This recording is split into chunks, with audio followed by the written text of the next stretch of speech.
دن گزرتے گئے اور لوگ ایک بار پھر ابلیس کے وسوسے میں آ گئے، ایک بار پھر کفر پھیل گیا۔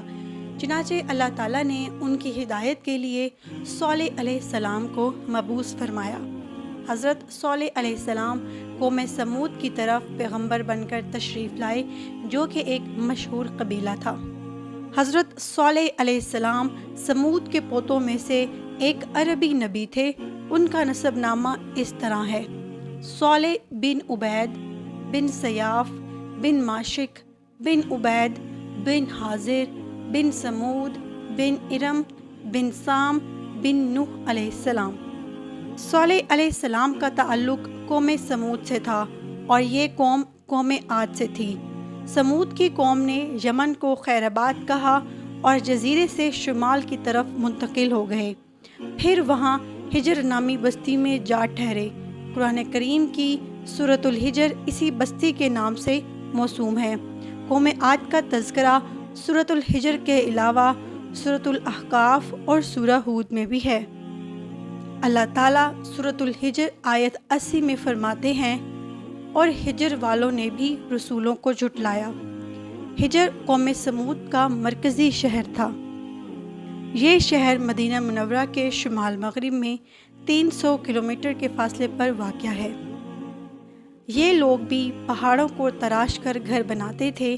یہ صنعت اور کاریگری انہوں نے قوم عاد سے وراثت میں پائی تھی۔ اللہ تعالیٰ سورۃ الفجر آیت 9 میں فرماتے ہیں: اور قوم سمود کے ساتھ کیا کیا جنہوں نے وادی میں بڑے بڑے پتھر تراشے تھے۔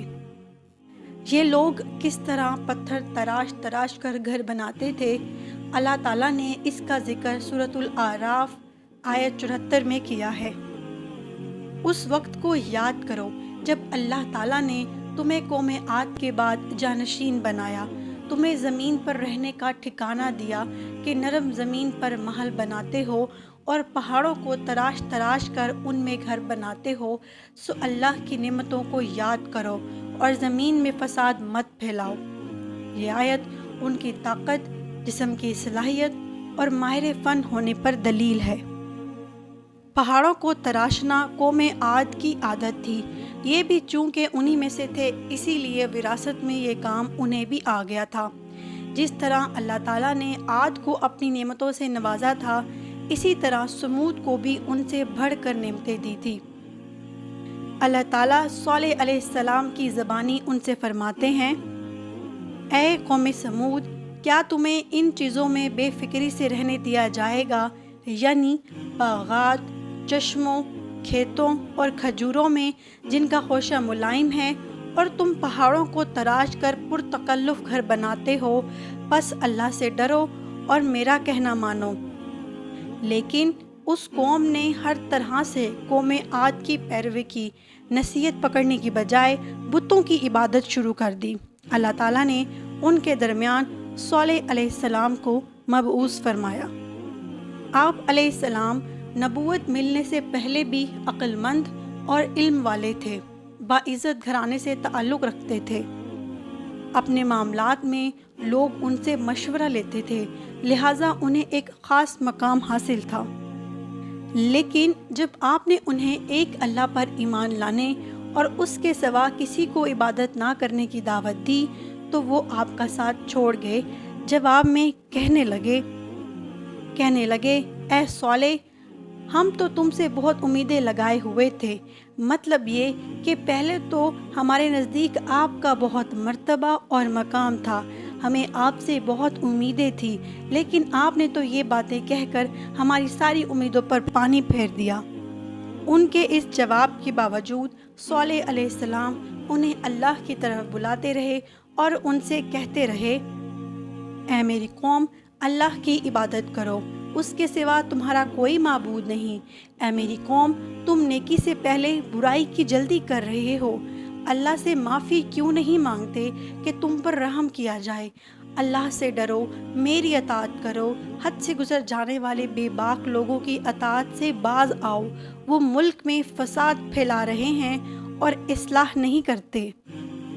صالح علیہ السلام نے ہود علیہ السلام کی طرح اپنی قوم کو نصیحت کی، لیکن ان ظالموں نے بھی اسی طرح کفر کیا جیسے قوم عاد نے کیا تھا۔ کہنے لگے یہ کیسے ہو سکتا ہے کہ ہم اپنے میں سے ایک شخص کے تابع ہو جائیں؟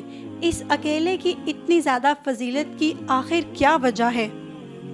ہم نہیں مان سکتے کہ ہم میں سے صرف اسی ایک پر اللہ کی باتیں نازل ہوتی ہیں۔ پھر وہ اس سے بھی آگے بڑھے اور اللہ کے نبی کو کھلے الفاظ میں پرلے درجے کا جھوٹا کہا، جادوگر کہا۔ پھر یہ سرکش لوگ صالح علیہ السلام کے ساتھ ایمان لانے والے کمزور غریب لوگوں کو مخاطب کر کر کہنے لگے، کیا تم صالح پر ایمان رکھتے ہو؟ ہم تو اس کے منکر ہیں۔ صالح علیہ السلام دن رات انہیں دعوت دیتے رہے، یہاں تک کہ یہ لوگ صالح علیہ السلام سے کہنے لگے، تم نے اور تمہارے ساتھیوں نے ہمارے اندر نحوست پھیلا رکھی ہے اور اسی لیے ہم مشکلات اور مصائب کا شکار ہیں، لہٰذا تم ہم سے دور ہو جاؤ۔ صالح علیہ السلام نے انہیں جواب دیا، تم پر نحوست اللہ کی طرف سے ہے، تم فتنے میں پڑے ہوئے ہو۔ پھر اس کے بعد وہ لوگ صالح علیہ السلام سے مکمل طور پر دشمنی کرنے لگے۔ انہوں نے آپ کو یہاں تک کہہ دیا کہ آپ ہماری مجلس میں نہ آیا کریں کیونکہ آپ منحوس ہیں۔